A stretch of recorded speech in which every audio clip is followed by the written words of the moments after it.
कल करे सो आज करे सो अब, ये बहुत ही पुराना फ्रेज हो चुका है क्योंकि आज की जो जनरेशन है ना वो बिलीव करती है कि आज करे सो कल करे सो परसों। जी हाँ, welcome back to my channel, this is Ankita प्रसाद।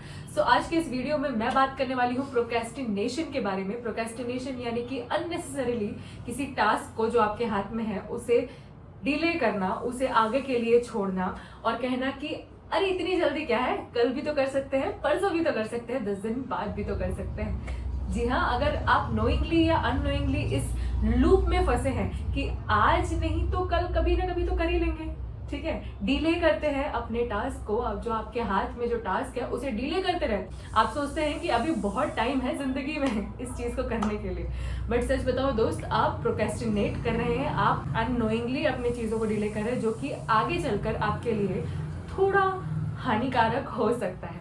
बहुत सारे लोग इस लूप में फंसे होते हैं प्रोक्रेस्टिनेशन के और समझ नहीं पाते हैं कि कैसे हम इस चीज को हटाएं। आज के इस वीडियो में मैं कुछ टिप्स आपको बताने वाली हूँ जो मुझे भी हेल्प कर चुकी हैं और आई होप आपको भी हेल्प करे प्रोक्रेस्टिनेशन को रोकने के लिए।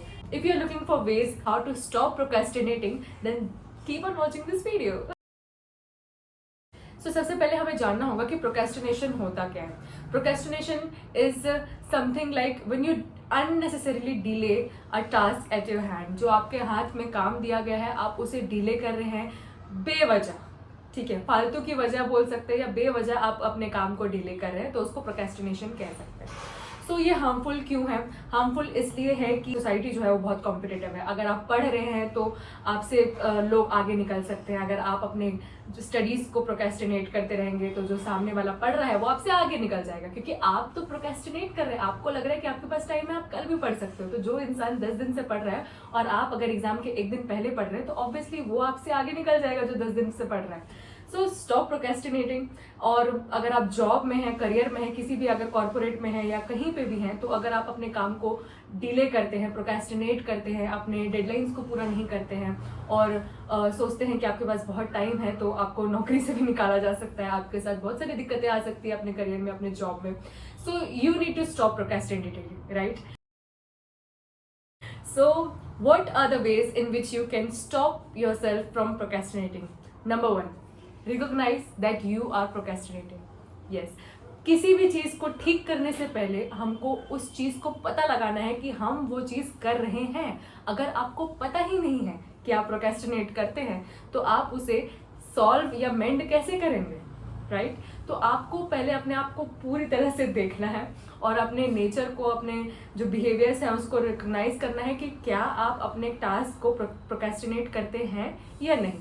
अगर आपको लग रहा है, आपके अंदर वो साइंस हैं कि आप आज के काम को कल के लिए और कल के काम को परसों के लिए छोड़ रहे हैं, तो जी हाँ, आप प्रोक्रेस्टिनेट करते हैं। Look for the science in you if you think you are procrastinating, and if you are procrastinating then आगे के पॉइंट्स आपके लिए हैं। Number 2 is find out why you are procrastinating. कई बार हमारे हाथ में ऐसी चीजें होती है, ऐसे टास्क होते हैं जो हमें बिल्कुल भी पसंद नहीं है, जो बहुत ही अनप्लेजेंट है, जो बहुत ही बोरिंग है, जो हमें अच्छा नहीं लगता करने के लिए। जैसे कि कुछ लोगों को हो सकता है, जैसे मुझे मैथ्स पढ़ना अच्छा नहीं लगता, तो अगर मुझे कोई मैथ्स पढ़ने के लिए बोले और इंग्लिश पढ़ने के लिए बोले तो मैं ऑब्वियसली इंग्लिश पहले पढ़ूंगी और मैथ्स को मैं प्रोक्रेस्टिनेट करूंगी कि कल परसों बाद में कर लेंगे यार, पर जो मुझे अच्छा लगता है वो मैं पहले करूंगी। Find out why you are procrastinating. क्या जो टास्क आपके हाथ में है वो आपको बोरिंग लगता है? क्या आप उसके लिए मोटिवेटेड फील नहीं करते हैं? तो आपको उसको फाइंड आउट करना पड़ेगा कि वो रीजन क्या है आपके प्रोक्रेस्टिनेशन का, क्योंकि किसी भी चीज को सॉल्व करने के लिए उसका रीजन जानना जरूरी है कि मुझे क्यों अच्छा नहीं लगता। And then when you recognise why you are procrastinating, कि आपको वो चीज अच्छी नहीं लगती या आप उसके लिए मोटिवेटेड फील नहीं करते या आपको डर लगता है कि आप उस चीज में फेल करेंगे, वो जब रीजन आपको मिल जाएगा then try to solve that problem, that reason. उस जड़ से उखाड़ने की कोशिश कीजिए उस चीज को, बिकॉज जब तक आप उसको, अगर मुझे मैथ्स अच्छा नहीं लगता और मैं प्रोक्रेस्टिनेट ही करती रहूंगी तो मैं कभी उसमें अच्छी नहीं हो पाऊंगी। उस प्रोक्रेस्टिनेशन को रोकने के लिए मुझे उसे अच्छा बनाना पड़ेगा, उसे एंजॉयबल बनाना पड़ेगा, उसे थोड़ा पसंद करना शुरू करना पड़ेगा। उसके लिए मुझे उसके साथ ज्यादा टाइम बिताना पड़ेगा, ज्यादा देर तक पढ़ना पड़ेगा, तब जाके शायद मेरा मैथ्स के साथ नाता अच्छा हो सके। और उसी तरह से अगर आपके टास्क आपको बोरिंग लगता है, आपको उससे डर लगता है, आपको जो भी है उसके साथ और ज़्यादा टाइम बिताइए, उसमें कुछ ऐसी चीज़ें ढूंढिए जो आपको थोड़ी सी पसंद हो, थोड़ा सा लाइकेबल बनाइए उसको, एंड फिर उसे करने की कोशिश कीजिए, क्योंकि अगर पूरी तरह से अनप्लेजेंट लगता है तो छोड़ दें, उससे तो बात नहीं बनेगी, right. Number 3 is forgive yourself for procrastinating. Yes, बहुत बार हम बहुत ज़्यादा सेल्फ सैबोटेज मोड में चले जाते हैं कि अपने आप को इतना ज़्यादा गिल्टी फील कराते हैं कि भाई मेरे से तो कोई काम होता ही नहीं है, मैं तो बहुत बेकार हूँ, मेरे से कभी कोई चीज़ समय पे नहीं हो सकती। ये सारी चीज़ें सेल्फ सैबोटेजिंग जो है उसको बंद कर दीजिए, अपने आप को माफ़ कीजिए कि ठीक है, आपने रियलाइज़ कर लिया है पहले स्टेप में कि आप प्रोक्रेस्टिनेट करते हैं, फिर आपने रीज़न भी ढूंढ लिया कि आप प्रोक्रेस्टिनेट क्यों करते हैं। तो थर्ड में आप अपने आप को माफ़ कीजिए कि ठीक है यार, मैंने प्रोक्रेस्टिनेट पास्ट में किया है, लेकिन अब मैं सुधर रहा हूँ और अब से मैं प्रोक्रेस्टिनेट नहीं करूँगा। So forgive yourself for procrastinating and make a conscious effort to stop procrastinating from now on. Okay. Number 4 is commit to the task. Yes, you have to commit to the task. आपको एक to do list बनाने की जरूरत है, आपको पूरा अपना commitment देने की जरूरत है, और एक बार जो आपने कमिटमेंट कर दी तब तो आप अपनी आप की भी नहीं सुनेंगे, राइट। टू डू लिस्ट बनाना है और इसी तरह से उस काम में अपने आप को कमिट करने की जरूरत है, बिकॉज जब तक आप उस पर वर्क नहीं करेंगे, एक्शन नहीं लेंगे, तब तक आपका प्रोक्रेस्टिनेशन चलता ही रहेगा। आपने बस सोच लिया कि मैं आपसे प्रोक्रेस्टिनेट नहीं करूंगा, आपने रीजन भी ढूंढ लिया, आपने उसको हटाने की कोशिश भी की, लेकिन सिर्फ माइंड में। जब तक आप एक्शन नहीं लेंगे तब तक आपका प्रोक्रेस्टिनेशन खत्म नहीं होगा। तो stop procrastinating the action also, right. Procrastination को स्टॉप करने के लिए जो एक्शन लगता है ना, उसको भी प्रोक्रेस्टिनेट नहीं करना है, उसके लिए भी डिले नहीं करना है, उसको अभी से ही आपको शुरू करना है, एक्शन लेना शुरू करना है। ओके।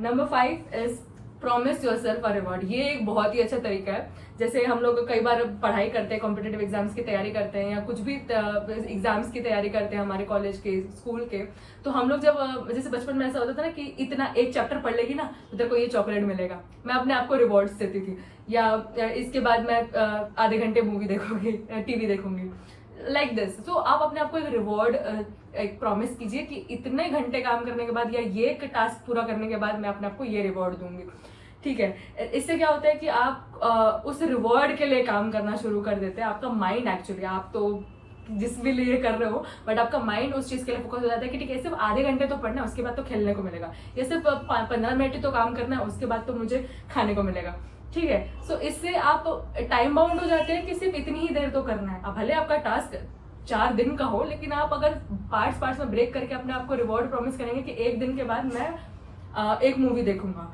या 2 चैप्टर कंप्लीट करने के बाद मैं घूमने जाऊंगी, ठीक है, तो आपका वो जो है वो टाइम में ब्रेक हो जाता है और आपको लगता है कि आपने कुछ अकम्प्लिश किया है। उस रिवॉर्ड को पाके आपको अच्छा लगता है एंड आप प्रोक्रेस्टिनेट करना बंद कर देते हो, बिकॉज आपको लगता है कि नेक्स्ट टास्क पूरा करने के बाद मुझे दूसरा रिवॉर्ड मिलेगा।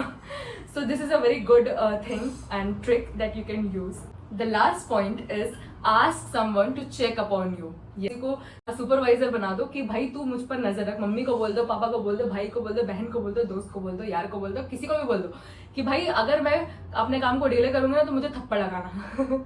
लाइक मैं अगर अपने बेस्ट फ्रेंड को बोलूंगी कि मुझे अगर मैं पढ़ाई नहीं कर रही होंगी ना तो मुझे थप्पड़ लगाना, तो वो तो बहुत खुश हो जाएगी। सो आप किसी को कह सकते हैं कि आपकी हेल्प करें और वो आप पर नजर रखें। एंड जब, क्योंकि दूसरों के पास अगर जब हम ये पावर दे देते हैं ना तो वो बहुत मजे से ये काम करेंगे, ठीक है। जब आप अपने ऊपर अपनी वो पावर रखते हैं कि मैं प्रोक्रेस्टिनेट करूंगा तो मैं अपने आप को देख लूंगा, तो वो थोड़ा डिफिकल्ट है, बिकॉज अपने आप को अपनी गलती को रियलाइज करना थोड़ा लेट हो सकता है, बट दूसरे लोग आपकी गलती पे तुरंत टोकेंगे।